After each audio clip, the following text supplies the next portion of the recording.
যেই মানুষটা এক সময় আমাকে কান্না করতে করতে বলতো যে আমি তোমাকে ছাড়া বাঁচব না, তোমাকে ছাড়া আমি থাকতে পারবো না, তোমার সাথে আমি সারাটা জীবন কাটিয়ে দিতে চাই, প্লিজ আমাকে কখনো ছেড়ে যেও না। কিন্তু দুঃখের বিষয় কি জানেন, আজ সেই মানুষটাই আমাকে ছাড়া অনেক সুখে আছে, অন্যজনের হাত ধরে। আসলে কি জানেন, সেসব মানুষগুলো হয়তো জানেই না ভালোবাসা কি জিনিস। যদি জানতো তাহলে কখনো গুছিয়ে মিথ্যা বলতে পারতো না।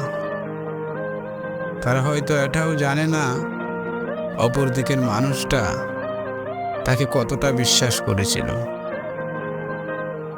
আসলে তারা কথা দেয় মুহূর্তটাকে সুন্দর করার জন্য।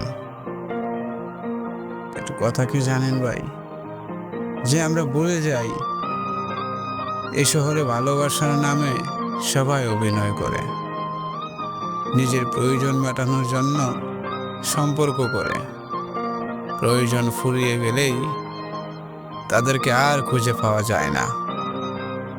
কিন্তু বিশ্বাস করেন ভাই, যে মানুষটাকে আপনি ভালোবাসেন সেই মানুষটাই যখন বিশ্বাসঘাতকতা করে, ব্যথাটা খুব গভীরে লাগে, নিজেকে অসহায় মনে হয়। কিন্তু আমি সবসময় এটাই প্রার্থনা করি যে মানুষটাকে আমি ভালোবেসেছিলাম, যাকে বিশ্বাস করেছিলাম, সেই মানুষটা সারা জীবন সুখে থাকুক, এবং যার জন্য সে আমাকে ছেড়ে গিয়েছে সেই মানুষটা তাকে অসম্ভব ভালোবাসুক।